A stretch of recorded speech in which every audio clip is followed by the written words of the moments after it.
name is Joetta Singleton. I'm a case manager for Access. She's a case manager with Career and Recovery Resources working under Access. Nice.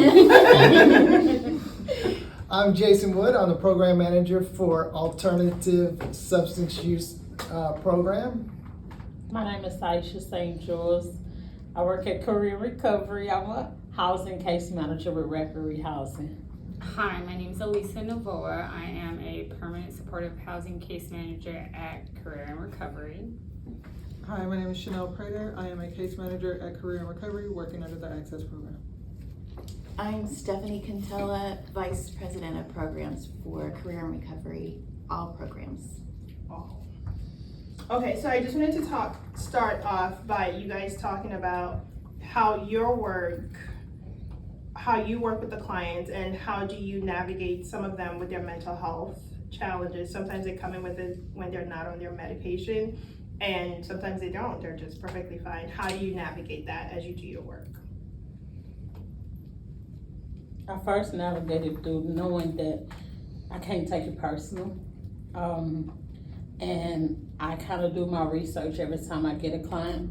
I go into HMIS, kind of look at the intake, because some of my clients is not brand new, like they were given to me.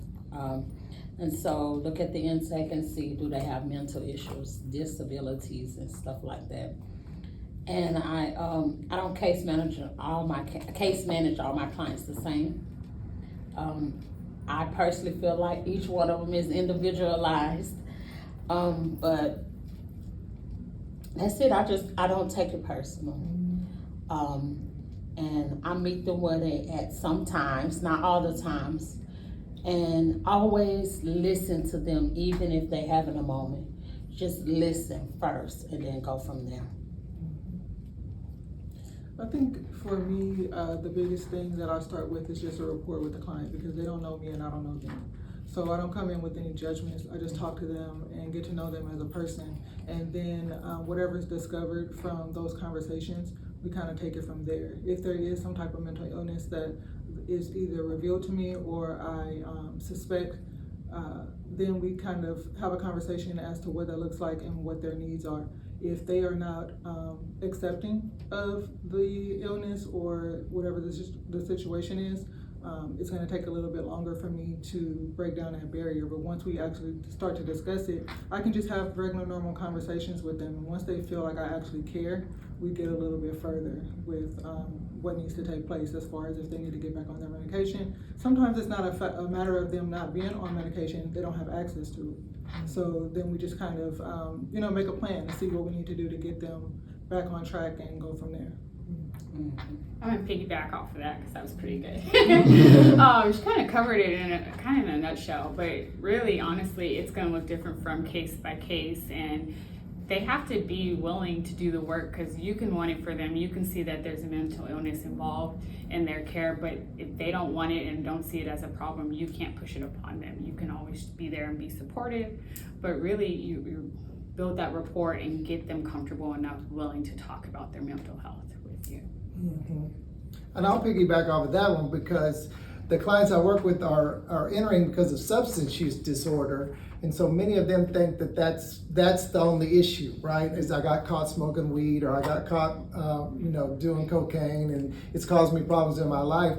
But they end up finding out that the reason why they continue to do those substances may be a co-occurring disorder that needs to be treated. And when that's treated, then it's really a little bit easier for them to stay sober.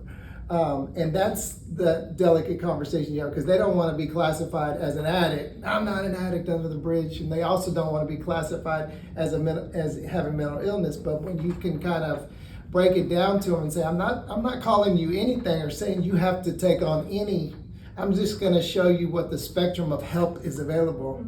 Then they kind of soften up and they're like, okay, and then you also have to help them to understand that it's not, you don't have to take on a label. You just have to learn about the resources. You just have to learn about what's available to you and try some things that may really elevate your life in a different way. Well, I'm not going to be able to piggyback off of my colleagues because I currently do not have any clients, but I did have a situation that happened to me last week where I lost a close friend on Thursday morning. So I would say it's very important that we take care of our mental health as well and not bring it to work.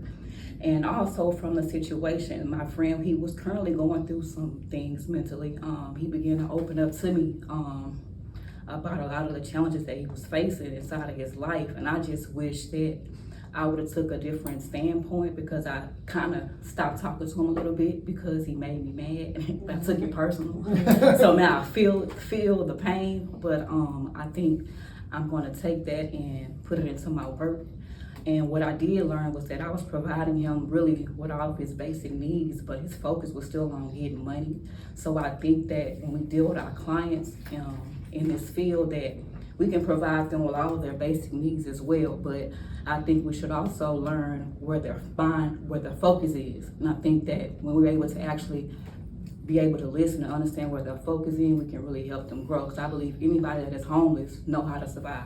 Because they're in survival mode, and I think they're really stronger than me because I've never been homeless. So when I deal with my clients, I'm going to be very open with them, non-judgmental, and I'll be able to, just understand them on a more personal level because I've been through trauma and experiences myself.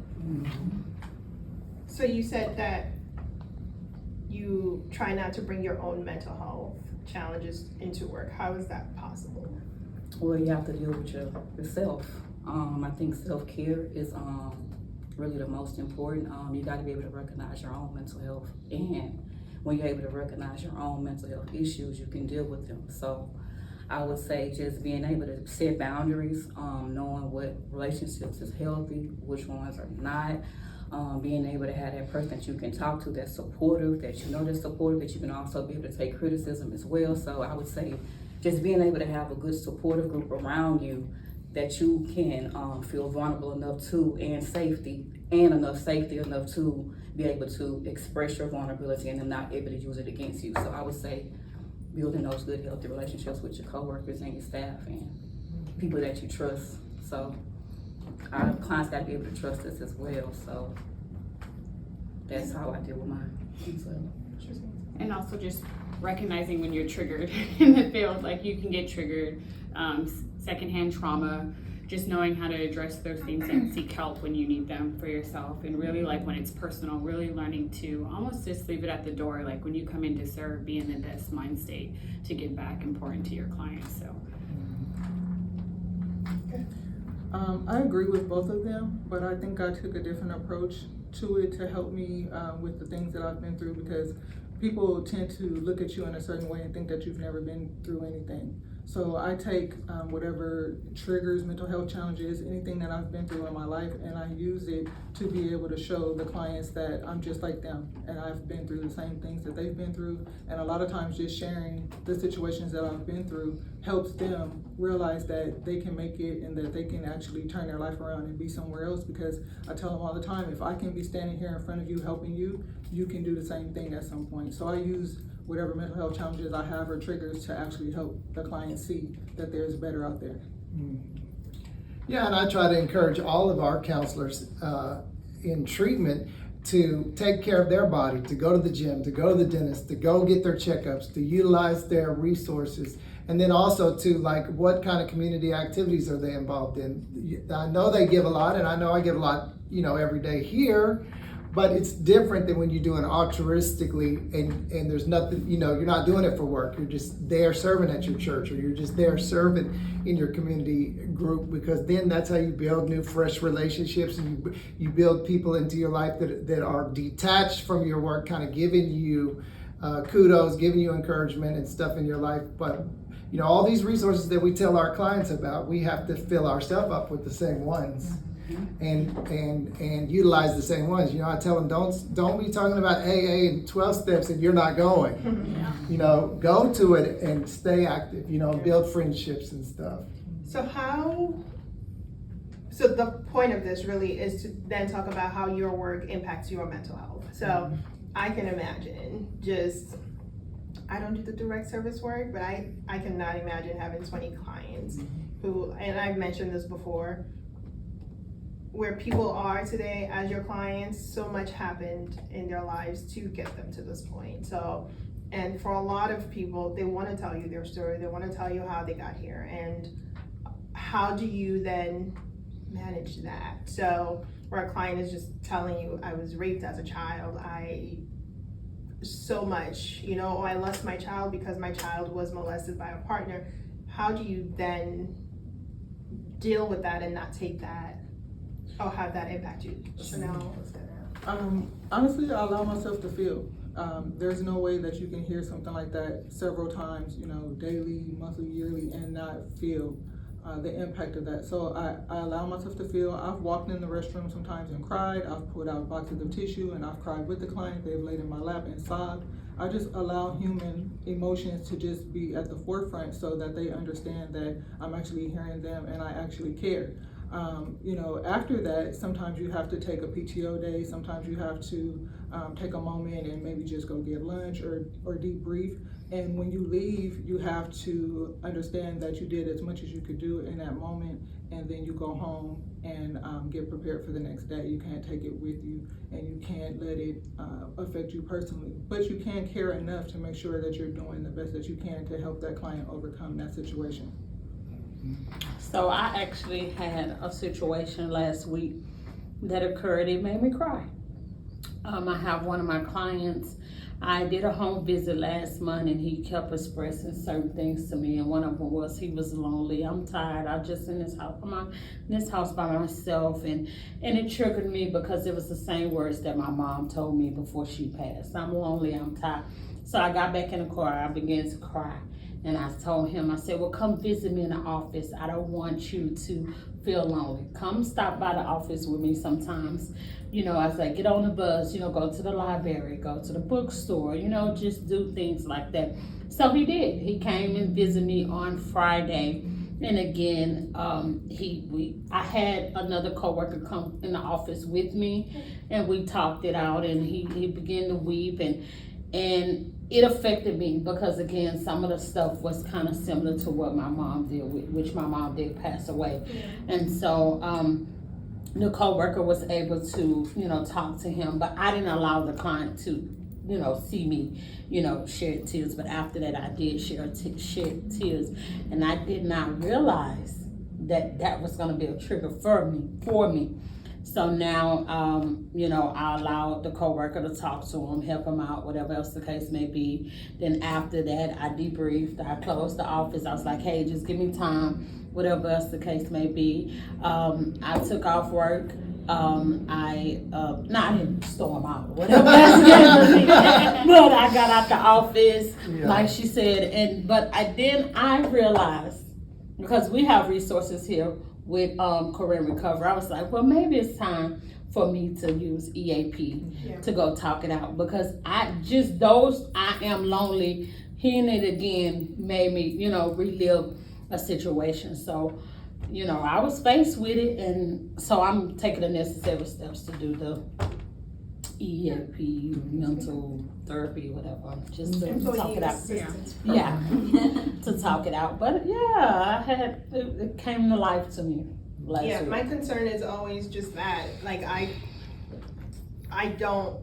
have my own stresses. Work stresses is not client, well, it is client related, but it's not in the same way that it is for y'all. So I wanted to just touch on how listening to trauma and people's issues times 20, times 25, how that impacts your work, how that impacts your home life, how that impacts you personally, and then what are you building in outside of work to make sure that you're taking care of it and you're not taking it, like, internalizing it. I would definitely say having a support system outside of work is beneficial, even in work, because sometimes you can't even make it through the rest of your day without going to a coworker and being like, hey, this is what's going on, and I just need someone to hear me out and let me know I'm not crazy for feeling these emotions. Like, it's okay to feel like we often get put on these pedestals by our clients because they assume that we've gone through nothing. Mhm. Like, they believe we have our life completely put together, and a lot of us don't. A lot of us come in and just do what we're supposed to because that's what we were hired to do. So they often like, oh, you've never been, you've never gonna understand. And often you can't express sometimes what you've been through, but you're like, no, I really sympathize with you in some situations. So really leaning in on your coworkers, leaning on support groups outside of work, because you often can't talk about what's going on, but you can kind of just say, hey, I was triggered in this emotion by this, and kind of, like you said, go to church, you can swim, hike, bike, ride, whatever it is that you find therapeutical, or just to relieve stress and just worries and doubts that, am I doing enough? Because you hear this 20 times over, am I doing enough is always the question, can I do more? And when do I know that I've done enough? That's the thing also, like when I will always say do more, but that's my job, is to ask y'all to do more, but then you have to know when to take a break. When Kelly was here, we would, once a week, we would, at some point that week, we would both leave together and just walk. And just walk, and it's usually after all team meetings, and just walk just to get the stressors out and get, we just walk a couple of times. Because I know around by the block. Friday, that's my biggest thought too, is have I done everything in my means? Like, could I have done more before Friday hit? Did I take care of my clients the way that they need to be taken care of before Saturday, Sunday comes back and I'm not but here? what I'm still hearing is a lot of, have I done enough for the clients? So, go ahead. I think I know what you're saying. What I was about to say. For you. Yeah. For me personally, it hit me probably about 2 years ago. I was just on a treadmill, I was just going, everything was about the client, and one day I found myself laying in my bed with the laptop next to me and I was just hanging off the side. And it hit me that day that I had taken on so much and I didn't recognize that it was draining me. And my supervisor at the time, she said, Chanel, you're gonna have to figure out a way to separate your life from their lives. And at that moment, that's when I had to really do some soul searching. How do I accept what is happening right in front of me, what is happening in my real life, what's happening with them, and how do I separate the two without feeling that I'm not caring enough, or I'm detaching my emotions from them.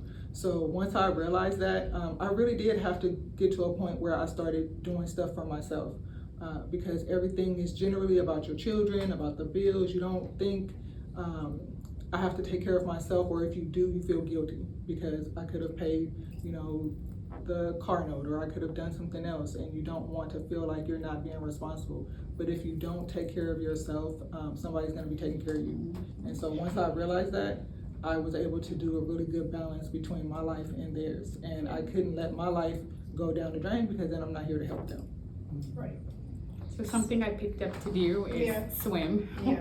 I swim a lot, like just to kind of just pour back into myself. It's something that I can just let go and kind of just like you walked, I kind of do a night swim. So something I kind of picked up. So I'm even though, because I grew up catering to the homeless. My mom taught me we would go on the streets, feed the homeless, give our stuff to the homeless. So I'm passionate about the homeless community. So it's like, even Siobhan used to tell me, like, your passion sometimes is overpowering and you can lose yourself in your passion. So she was trying to teach me like the self-care part about it, because I don't take it personal, but I just want to make sure my clients are good, and it's like, are you good?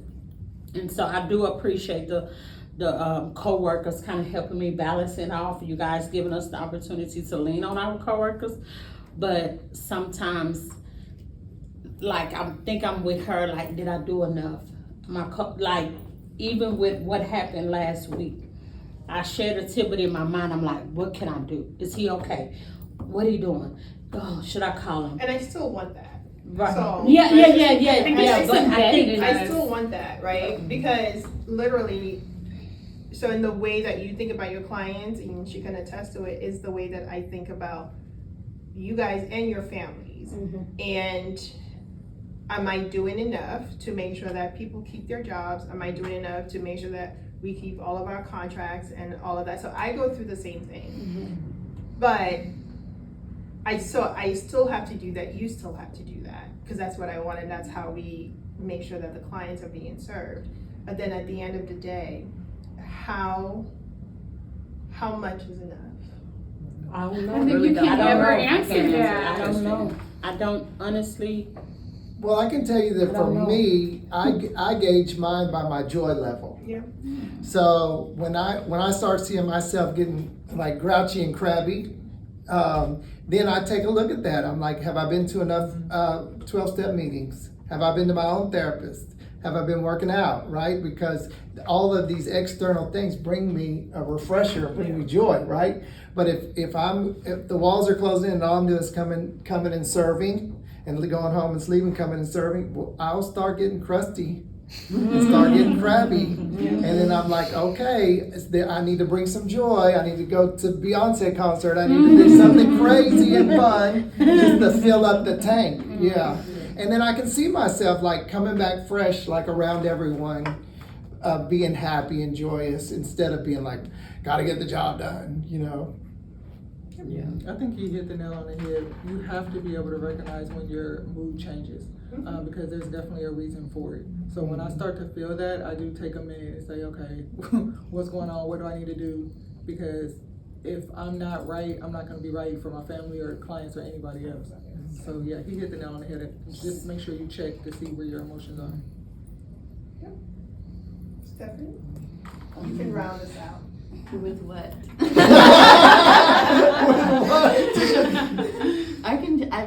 I've told this story probably to a few of you, but my first job was as a foster care social worker, and I took that home with me every day. I wanted to adopt every child on my caseload. I mean, I couldn't stand that there was no places for my teen clients, and I mean, I was driving myself crazy. I'd be at a restaurant, I'd hear a baby cry, and I would run to go see what was going on, thinking they were being abused.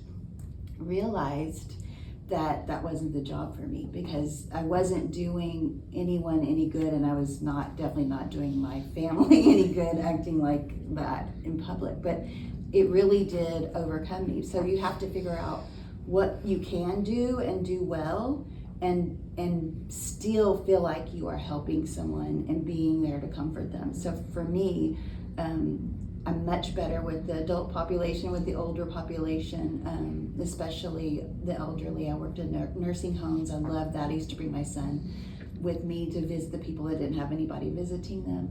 But everything that you guys have said is true. Like, you can't take it personally, because I remember walking into one client's room at the nursing home the day before. She was the nicest person in the world, and I walked in and she was like, "Get out of here," you know, and I was like, oh my God, you know. But you have to be open to that and willing, because you know what's happening. You know that there's something else going on and it's not about you, and you just can give what you can give and make sure that you're maximizing whatever resources you can to help your client, and know then that you've done everything, and then now it's back to me. Like, what do I have to do to make sure I can move on to the next client? Because there's always going to be a next client. And I think that you guys summed it up really well. Like, what you're doing seems to be working, and I'm glad that you guys are working with us. Anyone have anything else to add? I promise I'd keep it 30 minutes. Anyone else have anything to add? Any questions to ask? Here's your chance. It's on camera. It's on camera. It's on video. I And you can't said deny that you it. experienced the same thing. How do you take care of yourself?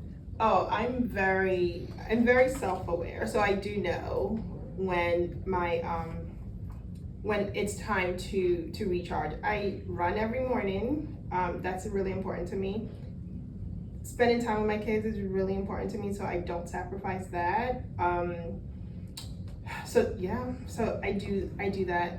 So the things that I know bring me joy, they're a priority for me. So the working out in the mornings, which I let lapse for a bit because I was so busy. And then it wasn't a good idea, because then my health was being impacted. So I went back to it because that has worked. And knowing that at the end of the day, the only thing that really matters is, am I happy and are my kids okay? That's really all that matters to me at the end of the day. So taking care of that and making sure that on Saturdays, we go to town center and my son's able to kick his ball around, great. My daughter goes to Sephora and spends her little pocket change or whatever she wants, brings her joy. And that brings me joy, so I allow all of those things to happen for me. And then occasionally when I know like I'm done, I will leave.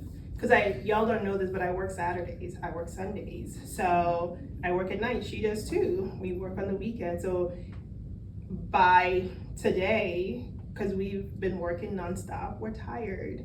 So that's why I would leave at 4, because I've worked 4 or 5 hours on Saturday, I worked on Sunday. So I know when to say, okay, I'm done, my brain is done, I'm not interested anymore. But I run. I love my worship music, so that's what I use because that helps me to clear my head and get to where I need to be. And I'm recharged. So like this morning when I came in and I saw the landscaping group loading up the truck, getting ready to leave. It wasn't our staff, it was the clients who were loading up the truck. That brings me joy because then it's worth it. I don't think that I have the stress in the same way that y'all do. I couldn't do direct service work, I will be honest about it, because I couldn't do it.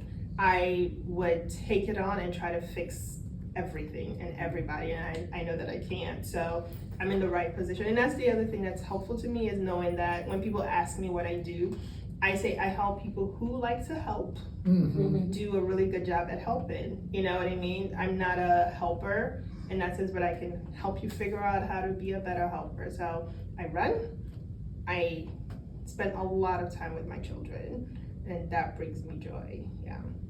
So what would you tell a person, and I think it's for you, him, and Stephanie, because what if you're the friend or the coworker that's always the strong coworker, always the strong friend, and so how do you break out of?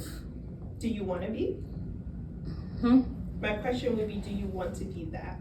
No. All right. But you especially in your family, you know what I'm saying? So Yeah. how do you I'll tell you a short story. take the people, you know, how do you break out of that? Yeah, so I lost a lot of friends after I got married, because I'm still the person in the family, even for Mother's Day, they couldn't figure out how to order food for the mothers. So eventually they were like, we don't know, can you order food for yourself? So I think it's just the boundaries, honestly. It's boundaries, you gotta set boundaries for yourself. And it's a no. No is such a powerful word. No is such a powerful word, because if you are that person, but you don't want to be, if you are that person and you don't want to be, you're not doing yourself or those people any service. 1, and 2, people have to learn how to be strong for themselves. They can't rely on someone else to be strong for them. You have to learn what you need. Because I'm just using you as an example, I'm not saying that you are, but if you are that person that everyone goes to, right? That's a lot that you're taking in. So I'll tell you what I ask my kids. I have an 8-year-old and an 11-year-old. And when they come to me with stuff, my question to them every time is, what do you want to do about it? That's what I tell my 8-year-old. Someone's bullying me, great. What should you do about it? Because the school already has a system for you to fix it. So what do we need to do? You can tell me, but what should we do about it? What do you want to do about it? Will I allow him to take the steps? No, but I want him to think through, I have a problem. Mommy will fix it, but before mommy fixes it, every single time, what do you want to do about it? So you have to set boundaries, because ultimately, you're not in anybody's shoes. They really know where it hurts. They're coming to you for validation, right? So if you're not in a position where you have the energy to listen, don't listen. And no doesn't necessarily mean you don't care. Just means No.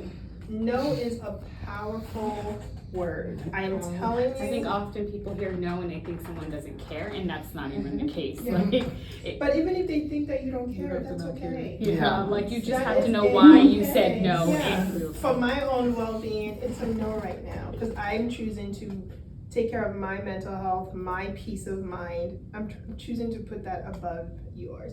I say no so well.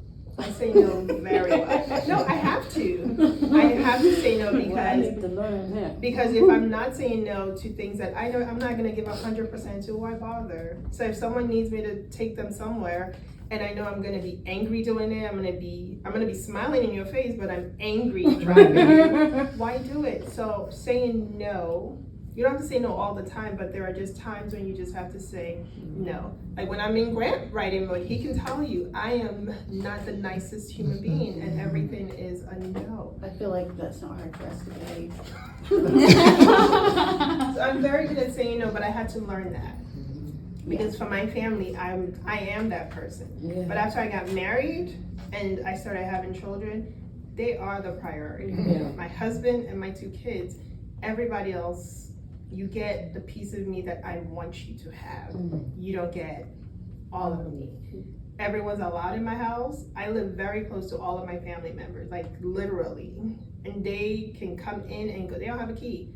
Come in as you want, eat as you want, as long as you don't need me to do anything for you, you're free. The second you start to impact my mental health, no. It's a no. Sorry. It does take a long time to do, because not everybody, we all have different makeups, right? We're all different. We think differently, we feel differently, we perceive things differently and all that stuff. So you do have to tell yourself every day. A lot of this is self-taught, like what we've been taught as kids growing up, what's expected of us from our families. That's all ingrained in us. And so we need to tell and remember that that's not there because that's the way it's supposed to be. It's there because that's what I was taught, that's what I was given, that's what I was shown. That's, so you have to remember that and say, this is what I want to be, and start telling your mind that over and over and over again, and then using that word no. Because I've seen people die young because they're helping other people all the time. And they won't stop. You know what I mean? like know your limits. Yes, like you have to take care of you. And again, you're limiting yourself, not only your own self happiness and self-worth, but being able to do things for people you want to do things for. Do you know what I mean? You're taking yourself out of that too. So you just have to tell yourself that every day. And eventually, I promise, if you do that every day, you'll believe it. Like, you can change your mind. You can change how you think, but it takes a minute. But you need to start doing that. If I can add something to that, you're going to lose friends when you start saying no. And you have to be okay with, because they weren't your friends, they were using you. Friends, family. Yeah, and you will lose people, but you will be okay, because those aren't the people. You need people who will provide the balance, who you can pour into, and that will pour into you as well. And if you start losing people because you're saying no more, it's okay. I have a quick suggestion. Yeah.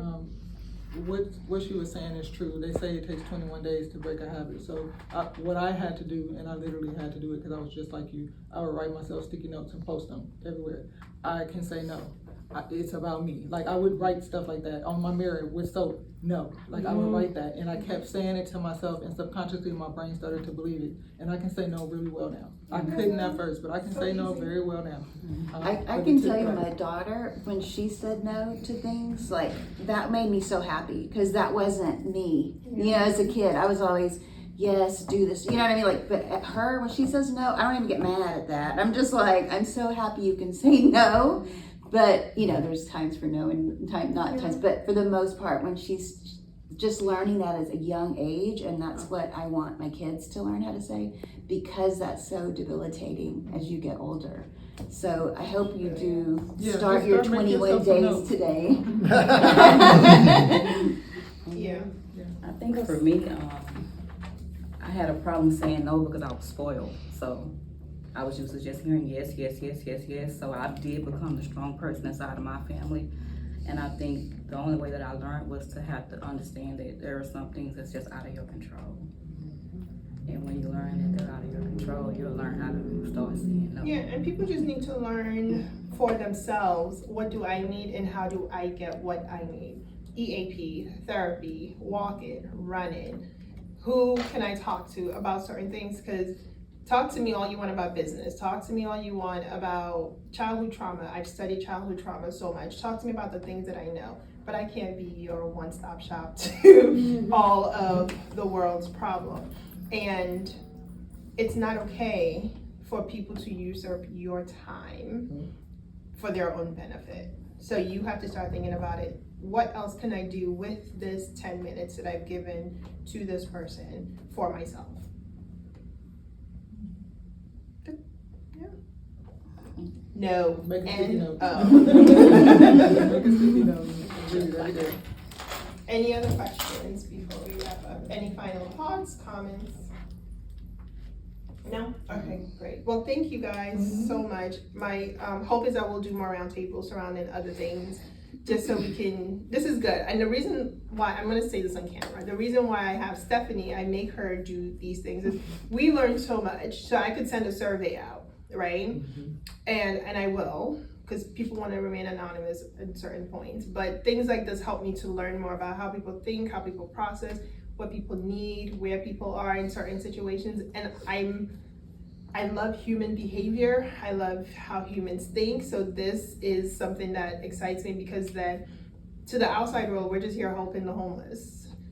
But they're not recognizing what impact that has, not only for you, for your family, and for your friends, for your coworkers, for the people of the city of Houston. They don't understand that you're taking on 20 clients and helping someone understand that. So the story you told about a client who was feeling lonely, so you telling them, come to me, go to the library, saved him from committing suicide. So people don't understand that all of that has an impact, in so much more impact than just paying someone's rent. So that's why I want her here, because then I learned so much. Did you not learn something? Did you not gain something? I learned how grateful I am for these people that are here today, so that I don't smack you. No kidding. You're keeping me from being violent. No, Absolutely. I'm a social worker I'm a bleeding liberal. She's This is normal to me. Yeah. So no, I love it. This is normal to you? Yeah. When you do it so long, I think it just I guess becomes so, first yeah. It becomes nature. a part of your life. And what Yeah. the beauty for me in doing this is, as CEO, I sit and I'm in my own world a lot. It seems like I don't know what's going on. I know everything that's going on for the most part. Why are you laughing? Because I know you get it. But the beauty of this is it helps me to get to know people.